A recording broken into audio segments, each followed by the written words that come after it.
In-person events versus virtual ones, which one to select, along with general outline for running a virtual event, right? I'll try to answer both of those questions in this chapter of Business Coaching Playbook of Project Started. Again, these trainings are originally made for me and my team that I'm sharing and putting them out there, so they're not perfect, but I try to share the lessons and the things that I have learned along the way that hopefully if they're made public, or even for the ones that are part of my circle, they can take life can be easier for them once they implement this. So, first one is let's answer which one is better, in person or virtual. I believe in the beginning, virtual is better, and then at the end, virtual is better, and in the middle, it's in person. Let me explain what I mean by that. So, if you guys look at the biggest launch of all time, the biggest one-to-many sales play, and on that note, this is specific to one-to-many sales. If you just want to do value, then it doesn't like and do keynotes and stuff, then that's a completely different strategy. You should create content, do events. Like I'm not an expert in that, and this is not like the playbook was like this chapter is more focused on the sales oriented ones. So the biggest play of one-to-many sales play of all time was Alex Hormozzi's 100 million money models that he did recently, at least as of this date, where he sold 3.2 million books, um, and did like virtual launch on YouTube Live and absolutely crushed it, did over $100 million in sales, right? So, and just did that in like bloody 10 hours. So we used to be surprised when people would have table rushes and during in-person events and make 500K to 1 million in an hour and a half, and this person just shattered records, which just proves the fact that it could be done both ways, which is literally the answer. The longer you do this and the more skilled you get, you'd find the area you're comfortable with, and then you can pick both. But again, I believe that virtual is more easier. Now, this is again my opinion in the beginning. Because when you're starting out, you don't have an audience or you have a moderate audience. You can't afford a venue to rent where you will be selling or pitching your product or services. You want it to be relatively low risk. You don't want to invest very heavily because you're experimenting and polishing your skills in the beginning. So you want to practice your overall sales close and things like that. And you also potentially want to test having audience from all over the country more relatively easily, right? And you haven't like invited a lot of other speakers or stuff like that, so especially when you're starting out, it's much more easier to warm up first over virtual events. All right. Again, selling in person, I'm not saying that once you master virtual, transitioning to like you'd be perfectly smooth with selling in person as well. Like it's there's slight differences walking onto the stage and the way you present yourself and things like that, right? But it's a lot easier in terms of the actual value proposition and interacting with the audiences and learning all of these small little things that you don't want to figure out the first time you've set up a large event. And this is like I've heard this happen. Tony Robbins, first time he did an event back then, virtuals didn't used to be a thing. So he rented out this Hilton hotel in whatever, I forgot the name of the area, and 7 people showed up. Um, so if he had done it virtually and 7 people showed up, like it's not that big of an issue, is it? But like the cost and the investment that it required to pull off an in-person event is, and especially when you're starting out and there's high risk that you might not be perfect. At least you're like it's pretty like everybody says this, your first event will be your worst. Some people might be exceptions. Um, I'm not saying you shouldn't start. Definitely go for it because you won't make that, you won't get those high results until you start, right? But again, the first time you're doing a sales call, the first time you're learning, you're running your first ad, the first time you do anything, it's not fully polished out yet because you don't know enough yet unless you spend a really long time learning and perfecting everything. But anyways, so that's the thing. So from that perspective, simply because of low investment, less risk, as well as more flexibility with getting audience, as well as generally lower cost per result, starting off with virtual is important. But but when it comes to sales and revenue, I believe that's where in person is much better than virtual. Like virtual events, it's harder to sell more and high ticket products. right? Especially for the medium level events, which is where most of us fit into. Like if you're trying to have 200 to 500 people, right? Doing it in person would just get you so much more sales with the same audience as opposed to doing it virtually because people are fully focused on you. They're not in their room. They're not distracted by everything. They can fully commit to you. Uh, like they don't have all of these different things and many people go to these events for networking and stuff like that. So there's that community, there's that vibe, there's that interactive experience that you can create. It's much easier to interact with people, right? It's much easier to do one-on-ones, even if you have your team around, they can pull people out and do one-on-ones with them. You can offer different services like meet and greets or front row tickets and VIP upsells, which are able to create self-liquidating offers. So from a sales perspective and based on the experience that I have in this space, if you have polished your skills and now your goal is more on sales and your target is like 200 to 500 to 1000 people, in person would be better. Because during in-person events, you can spend the whole day with them or whatever time you've set the event for. So you can get them to stay for longer. That's like one important key takeaway. Because in person, like they're just generally gonna stay longer. Virtually, people's their battery starts to die out 1.5 hour in. Seriously. The drop-off rates are one of the biggest issues at virtual events. I mean, show-up rates are annoying for both. Seriously.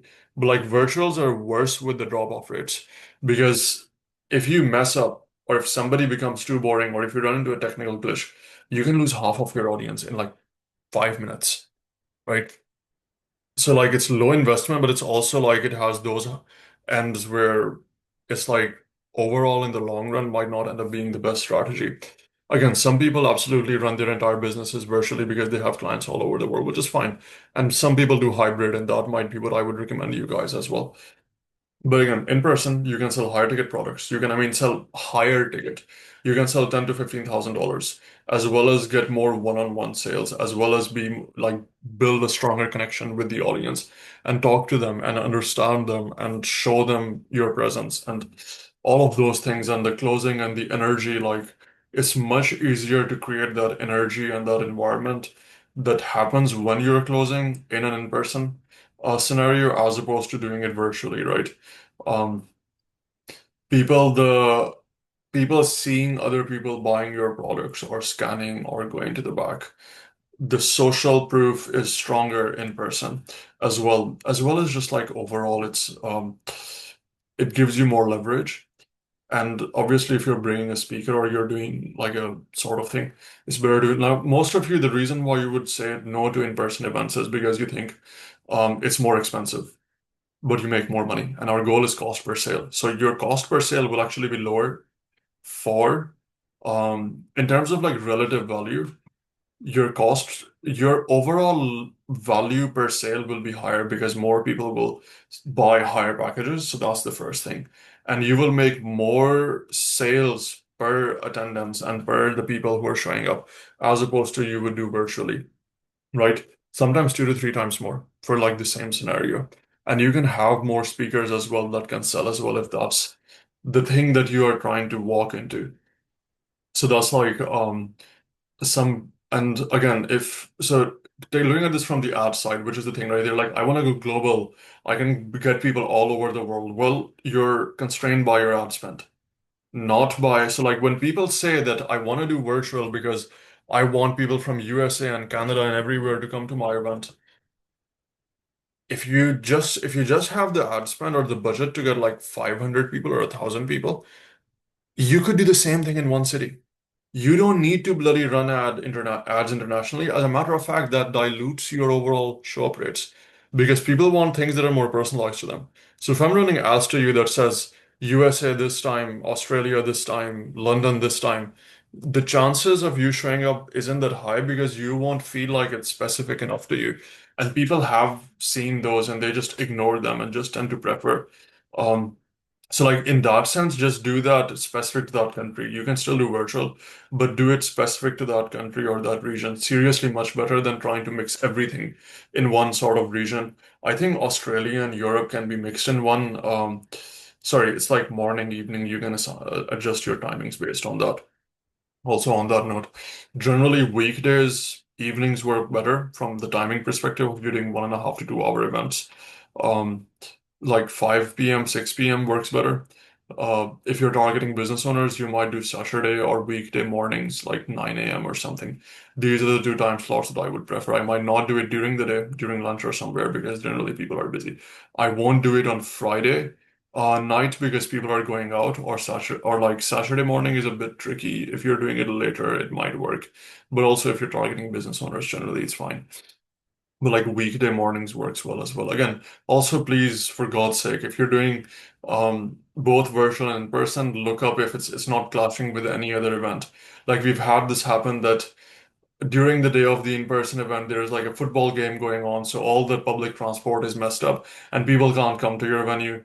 Or like there's this virtual big thing happening and everybody's using like The Witcher is releasing, okay? So everybody's like, so you just like don't want to lose out on your audience. It's just like the same thing. Two people won't release their highest grossing films on the same day. So you should avoid the same thing as well. Other people are also competing for attention, and the less competition you have, the easier it is. I'm not saying from the perspective that there's anything wrong with your product, but like, why do you want to do that in the first place, right? Because your audience doesn't know you're good.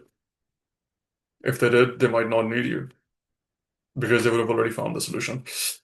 Anyways, so some tips for virtual. But yeah, like you can easily get 500 people to 1,000 people virtually and in person in the same city, or even the same country. Like you don't need to the which brings me to my last and in-person ad cost is generally higher. Also, the only reason in or one scenario in which in-person events would become a nightmare is if you're doing it in a regional area and there's not a lot of population in your like surrounding area. So that's where I might be a bit iffy with it unless you have really good ROI. Otherwise, doing virtual would get you audience from that regions, right? Which is why you should do both later on as you're starting to get better.